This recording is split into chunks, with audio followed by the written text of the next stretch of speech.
Welcome to Bitstorm, a comedy game design podcast by two guys who know nothing about comedy nor game design. I'm Ben Slinger, and with me, as always, is Trevor Scott. Hello. Hello, Trevor. Let's get right into it, shall we? What are we going to do today?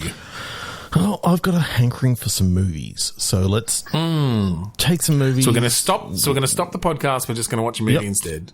Is that what you mean? And we're back. So we watched a movie, and we're gonna talk about that movie in the form of a game. So I'm going to take the movie that we just watched and throw it at you. You already know what this movie is, so you should be able to say it with me at the same time. Yeah, because we just watched it. Right. Okay. Yeah, we'll say it at the same time. All right. Yep. Okay. 3, 2, 1. Red Dawn. Scooby-Doo. No, we didn't just watch a movie. No. So that's how it's going to work. We're going to take two movies. We're going to throw them in each other. We do actually have a random word generator here, a random movie generator even. Yes. And we're not going to have to come up with these ourselves because that would be ludicrous that we have to come up with random things off the top of our head. Though, funnily enough, my movie isn't Scooby-Doo. I did actually come up with that on the top of my head because I was trying to make a guess of what yours might have been. Oh. But yes, we're taking a couple of random movies. We're going to sort of stitch them together, or take maybe just the titles or the descriptions. Let's see if we could do it the other way round. That you do yours. So you count it down. I think I know what's happening. 3, 2, 1. Paid in full. Yes, Mr. Guy who owns the bot and has the logs. I saw right through it. So yeah, but that's basically what we're going to do. We're gonna talk about the movie briefly, and then just use that as a jumping off point to make a video game. That's what this is all about, video games. Had you not said it then, it would have looked like I was a fucking mind reader. That's true. And the new people that were listening, it's my to editor, this so podcast, I have the power. Yeah, I can control whether or not they see that or not. Yeah, I know. They'll probably see it. I'm not that. I'm too lazy. Tell me about Red Dawn. What is this? Or should we just use the title? Oh, Red Dawn. Yes, okay. It is the dawn of World War III. In mid-Western America, a group of teenagers band together to defend their town and their country from invading Soviet forces. Red Dawn, 1984. Right in the peak, like Russians are the enemies. Yeah. Before America was basically in bed with them. Yeah. Cool. And paid in full. Ace is an impressionable young man working for a dry cleaning business. His friend, drug dealer Mitch, I assume that's his given name, drug dealer Mitch, goes to prison. In an unrelated incident, he finds some cocaine in a pants pocket. In an unrelated incident. Soon, Ace finds himself dealing cocaine for Lulu. Via lucky breaks and solid interpersonal skills, Ace moves to the top of the Harlem drug world. Of course, unfaithful employees and or rivals conspire to bring about Ace's fall. 2002. Like drug dealing. Yeah. Drug dealing in New York. So I like the idea of, just as like drug dealer Mitch is being like, you know how sometimes in America they have that thing where people go on a road trip to the prison to take them in. Oh yeah. Oh right. A road trip to the prison? Yeah, because they have to turn themselves in. It's not that they were remanded into custody. They've actually got remanded into. There's their a court own, order or whatever that they have to turn up at this date, and then that's when they start their sentence. I like the idea that drug dealer Mitch is going on said road trip. They turn up at this small town. They're having breakfast as they're about to, like later on today, they're about to go to the prison, and then. That's when, everything... The war starts, right? The invaders... They're having breakfast and there's, like, a bomb dropped, just down the road and shit breaks out and they band together with other people within the diner. Yeah. Yeah. And, I mean, this is America, so, like... The waitress goes behind and gets her AR-50, whatever. they all of a sudden have a full fucking arsenal. Even drug dealer Mitch, he just reaches under his table and pulls out like a shotgun. Like even drug dealer Mitch, who is probably the most likely Oh, but because he's going to prison? I mean, yeah, okay. No, he's also a drug dealer, and traditionally at least, and I'm not trying to paint all drug dealers with the same brush here, they have some tendencies and he just knows that under every behaviors. single diner table there is a shotgun. Oh, so he reaches under the the diner table and pulls out the shotgun. That is constitutionally supposed to be there. I mean, give it another 90 days of the current presidency over there. Okay. So is this like a stealth shooter of some sort, or a full blown just looter shooter? Is it Russians? Are we sticking with Russians? I mean, it doesn't have to be Russians. I mean, right now it could just be civil fucking war. Like, I mean, yeah. I like the idea of an unknown threat. Okay. Yeah, shit's going down. People dropping bombs. You don't know who you can trust. We're not making a political statement in this particular game. No. I mean, we are in a certain sense. Yes. By highlighting America's gun violence, but yeah. Yes. Okay. So how can we make this? How can we make this interesting and more than just a standard kind of shooter? You come across a mansion, and you got an entrance, and there's 3 fucking doors. And a note. Trevor and I have both been pretty fucking obsessed with Blueprints. If you haven't played it, go and play it. It's amazing. Layers and layers of cool puzzles that reveal themselves. So it's Blueprints, but it's a shooter. But you can't bring tools from outside. That's one of the rules. Right. So you got to find the armor. Guns. Yeah. Shit, I like that actually. Maybe we should pivot our game jam game to that. It's a shooter, but you're having to find all your guns based on what rooms you pull. Before you, like, if you unlock the monster before you've actually got your arsenal ready, well, that's on you, buddy. basically like an extraction shooter-ish sort of thing then, where you got to like loot up first before you pull the, before you face the enemies. But I mean, maybe you get 3 rooms coming up in your draft, from your draft pool that all are likely monsters, to have enemies so in them. Therefore, you're going to have to kite them around for a while, like kiting them around like the room, running around the dining like table. Environmental damage or something, or no. Fuck. Actually, I like that. Maybe not for this game, but I'm like, oh shit, I kind of want to build that game now. All right. That's not the game. We are building a Blueprints-esque thing for a game jam right now, but not a shooter, not a first-person shooter. But it is in first person. Maybe that's the next one. That's kind of fun. We are doing something in the first person, so that's a little bit different. Yeah, it'd be different for us. Should we removie? Yeah, let's removie. Remove the movie. Ooh. Tomorrow Never Dies. I'm pretty sure that's how the theme song went. Tomorrow Never Dies by Sheryl Crow. Sounds more accurate. Doom, doom, doom, doom. This is obviously James Bond in the Pierce Brosnan era. Do, do, do, do. On a puddle on the floor, waiting for you to return. Oh, what a thrill. Yeah, I know that song. As we all know, Trevor has a playlist of all James Bond songs that he listens to daily. Yeah. The Protégé. Ooh. Spies versus assassins. I mean, that's what I'm seeing here. Oh, is that? I don't know what the protege is. I just like the idea of like a mentor protege spy situation going on. Rescued as a child by the legendary assassin Moody and trained in the family business, Anna is the world's most skilled contract killer. I love the idea of like this suave spy coming up against this, assassin. Well, what I kind of like is I like this mentoring situation. Maybe on both sides, there's like the experienced spy and the experienced assassin, and each of them, they've been up against each other a bunch of times, like they're old nemesis. They're getting old, but they're each training up their proteges, and they're to essentially like take their place, and it's sort of around both those relationships between on each side, but then the relationships across, there's mutual respect there from the older ones of being on both sides of this thing. Yep.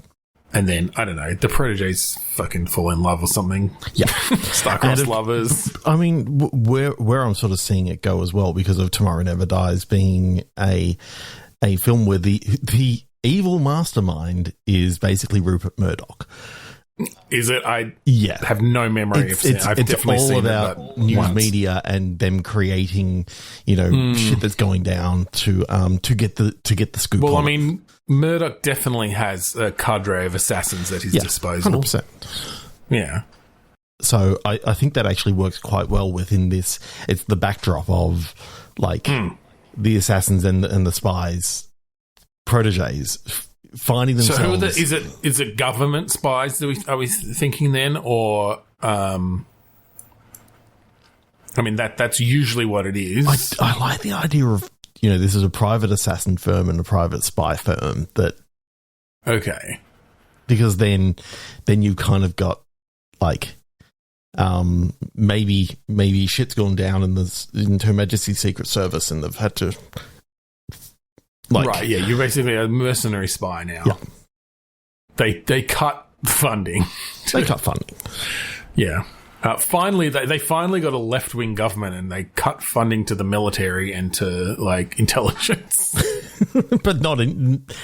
Just the spy side of intelligence. They've got still all the... Yeah, the ridiculous over the top. It's very expensive sending people all the way across the world. It's very expensive to just creating invisible cars that get used once and then upgraded to something else in the next one where they put another weapon into the car. But we can't afford all these over the top. Every 2 years he gets a new gadgets. Car. That just costs too much. Yeah, that's a company car. Now, you can't just do that. What happens in this is every mission you get a new car. Yeah, I mean, now you're funded by billionaires. Yeah, so it's basically billionaire v. billionaire. It's free real estate. What? It's just referencing Tim and Eric. Don't worry. Oh, okay. I would never watch that. So, I mean...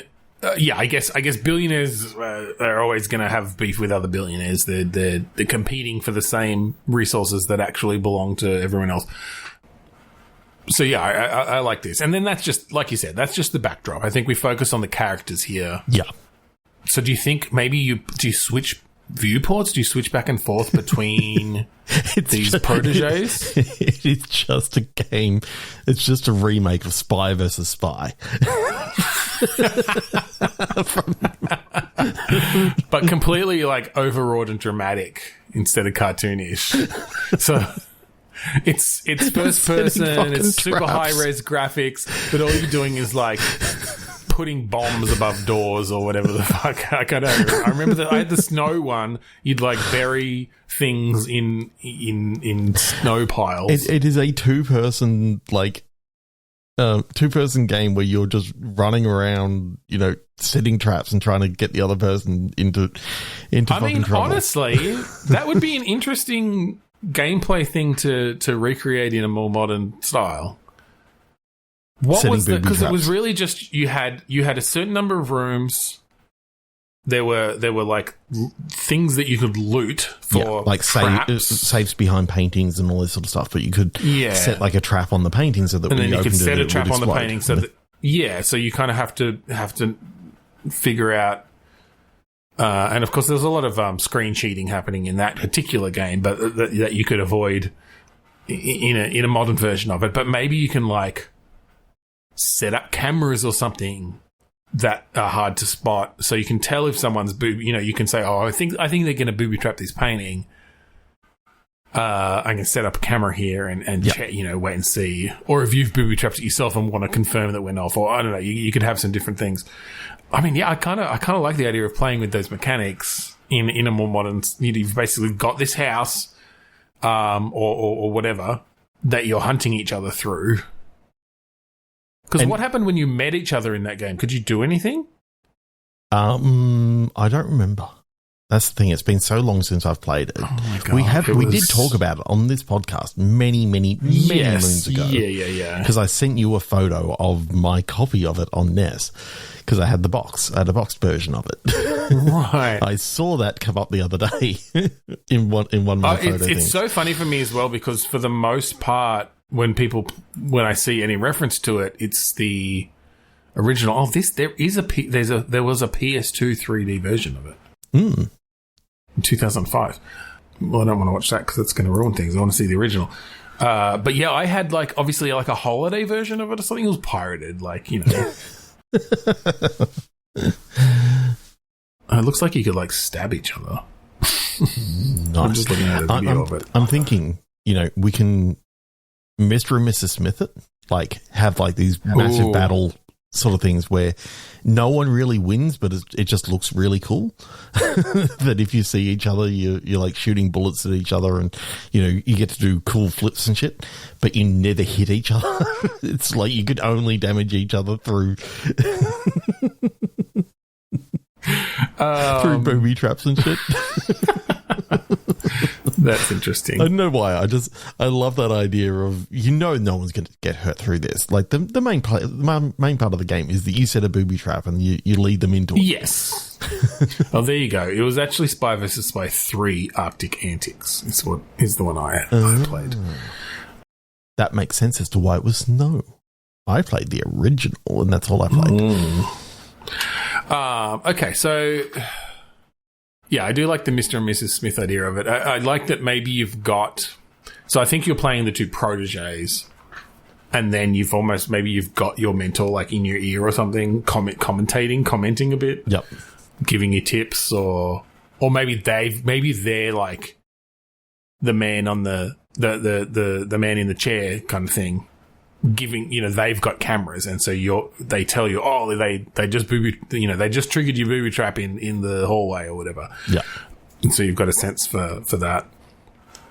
And then you're each just looking for, because I think in the one I played, it was I think you were trying to find 3 things to build a rocket or something. That makes sense. There was a goal. Yeah. You need a goal. Yeah. You can't just kill the other person. You're still trying to take down Murdoch in this game. That's it. Yeah. Plus, the proteges are in love. They just happen to be on opposite sides of this fight. Muppet Murdoch. That's a terrible... I just wanted alliteration. So fine. Right. Rupee murder. Okay, 3 to 1 click. 3 to 1 click. 3 to 1 movie. 3 to 1 movie. Courage Under Fire. The Boss Baby. Family Business. Is this a straight to streaming sequel? Probably. Okay, well, we all know Boss Baby. Yes. And then what did you have? Courage Under Fire. Courage Under Fire. Denzel Washington and what used to be Meg Ryan. Right. Is that just an action thriller US kind of Army thing? officer who made a friendly fire mistake that was covered up has been reassigned to his desk job. He's tasked to investigate a female chopper commander's willingness to be awarded the Medal of Honor. At first, all seems in order, but then he begins to notice inconsistencies between the testimonies of witnesses. And he's a baby. Yeah.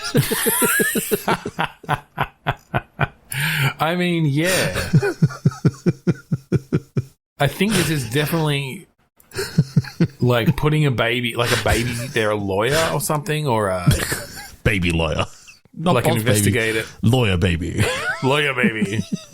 Baby Esquire. Jag baby. Jag baby. Flying fucking fighter jets and Law and Order. Law and Order baby edition. Baby in Order. Baby Under Fire. Law and Order. Okay. I kind of like the idea of this Like, I'm thinking toddler. Like, yeah, I mean, like Boss Baby, they can walk. They can talk. People can they can climb on things. But yeah, they're just fucking small. Like, they're just, you know. I kind of love the idea while interviewing suspects or interviewing, you know. Yeah, so what is the job? Because I kind of love the idea of a fucking baby in a suit walking through law offices and stuff and having to, like, find ways up onto desks to get files and things. Yeah, and then have to be burped because, you know, they drank their milk too fast. You have to find someone to burp you. Because that gas it's... Oh, you were number 2. You need to get your diaper changed. You can't do that. If you'll excuse me, Your Honor, I need my diaper changed. Can we take a brief recess? He then wants to run around in the playground because there's recess as well. Yes, during recess. Ooh, recess! Tag, you're it. It's just like, what the fuck? Goes up to the defendant and goes, "Tag, you're it." The defendant just like, runs. Now you're defending yourself. Oh shit. Okay, I love it. I do like bringing in a lot of like those kindergarten kind of ideas then as well around like you won't share things or nap needs a nap time. Needs his binky. Asks the judge to like cut his grapes up so he doesn't choke on them. My teeth haven't come. Your Honor, may I approach the bench? Can you please cut my grapes? Kind of hungry. Can you cut up my grapes so I don't choke, please? Thank you, Mummy. I mean, Judge.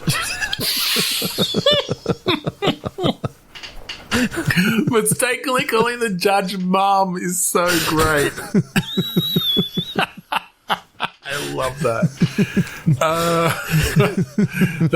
That's a twist on that classic calling the teacher Mum that I haven't seen before. I feel like seeing that in a courtroom is very funny. Boss Baby Esquire, is that what we're doing here? I don't know. What do you call It's just something that it's just so silly, but if you play it seriously enough, that's it. Everyone else is treating it. I mean, yeah, as if it's mostly normal, I suppose. I'm trying to think in Boss Baby. I mean, most really of the adults, all of the adults. It's only the kids who really do things. But I think in our world, obviously, we need to. Yeah, we're not. It's better if the judge. It's our own thing. Just if the judge is actually, fine, I'll cut up your grapes, and then can you get on with the testimony? Yes, but one more time, and I'm holding you in contempt, and you go to the quiet corner.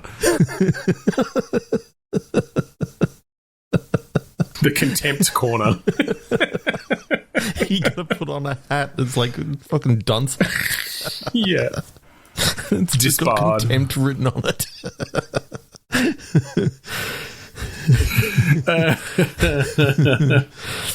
And the defendant's like some fucking murderer or something. Oh yeah, it's completely serious, like arsonist or some shit. Like, okay, I'm not allowed to play with matches, but I'll try my best at defending you. I don't know a lot about fire. Sorry, I can't read. I can't even read. That's going to make it very difficult. Oh my god, the defendant's sitting there sounding out the words for them, but like all the lawyers speak. Therefore, the defendant shall. See, that's got a sound at the beginning. Shallow hell. Oh, good. Okay, let me draw a click. Yeah, last that's one. Really funny. I don't know what sort of game that would have been, but I mean, I think it's a fucking classic law room drama, like with a fucking baby. Yeah. Oh yeah, hard hitting. Really tearjerker by the end, but only because the baby falls and scrapes their knee and starts crying, and that causes a confession. Yeah, it was all a technique. The defendant comes over to try to like soothe the lawyer, and in doing so, confesses to the crime. Okay, so my movie, Godzilla Deliverance. Godzilla Deliverance. Redneck Kaiju. Fucking dueling banjos with these huge fucking.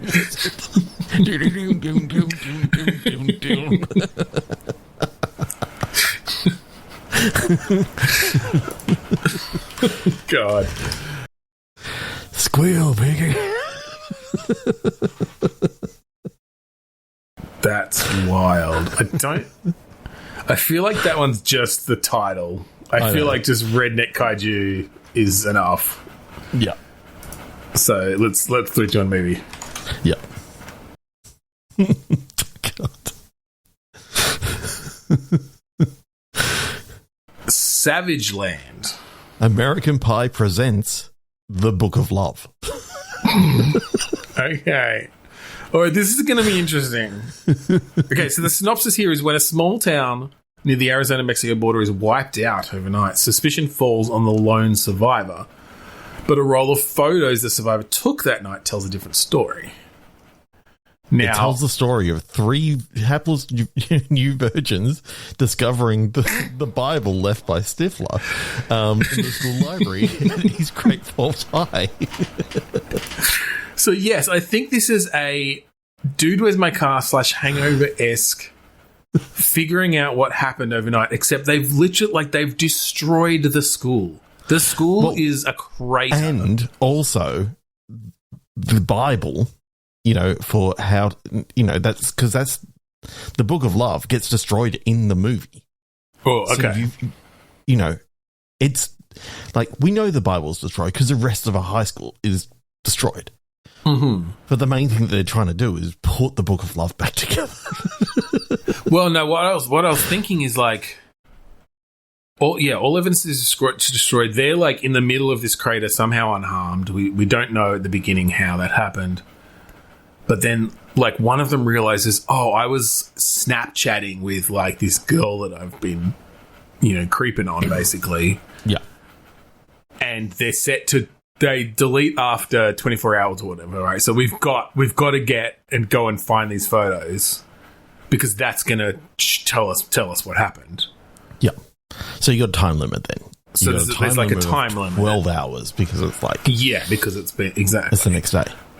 And you're running from the cops because they think they obviously know school. What you did yesterday, and yeah. And so it's this real crass buddy comedy, yeah, kind of thing.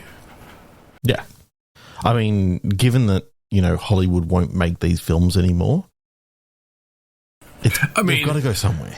These crass teenage films that we all grew up watching. I mean, we grew up on them. Look, I think they have some merit. I don't think a lot of the ones from that time period hold up, particularly around homophobia and transphobia and stuff a lot of the time. Definitely a lot of that. And just the general creep factor of it's usually objectifying women in pretty extreme ways. There have been some good ones. There was, I don't know if you saw Booksmart, which was about teenage girls in that sort of situation. Ooh, and it was quite, much more clever. There are clever ways to do it. It's okay to recognize that people in their late teens want sex or sexual experiences without making it all objectifying. So, you know what is one of the worst things that you can do? As a teenager, you can go to Croydon cinemas and see American Pie with your parents. And then at the end, when Alison Hannigan says... That's actually why Croydon cinemas isn't there anymore. And I burned the place down. Sorry. I didn't mean to say that. But it's all right. We'll get Boss Baby to defend you. It's okay. Croydon cinemas didn't burn down. It just closed down because no one wanted to go there anymore.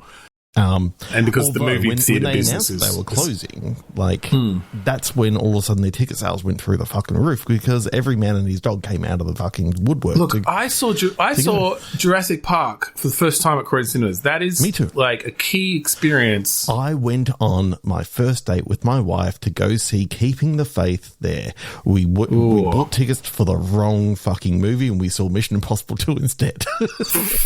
Much more romantic, interestingly. Keeping the Faith. I bet that doesn't hold up. That's Edward Norton as the priest. Yeah, and something, and Ben then Stiller like as the rabbi. Oh, and is it? It's not Meg Ryan. No. It's Jenna Elfman. No. Yeah, the one from Dahmer and Greg, whatever her name. Jenna Elfman. Yeah.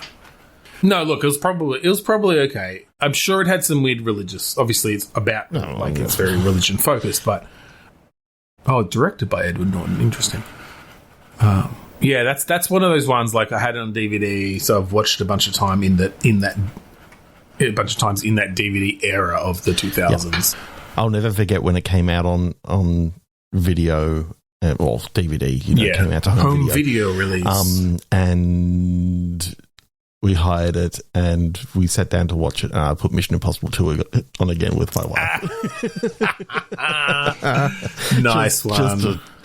Just to really cement, Yeah, that's hilarious. That's like that's a cute thing. That's a meet cute. You say it was your first date? It was our first date. I asked her out on the Monday. We went to the movies on the Friday, and we went to go see Keeping the Faith and saw Mission Impossible 2. And you've been together ever since. We started seeing it. It's like, that's weird. Why is Keeping the Faith starting in Sydney, Australia?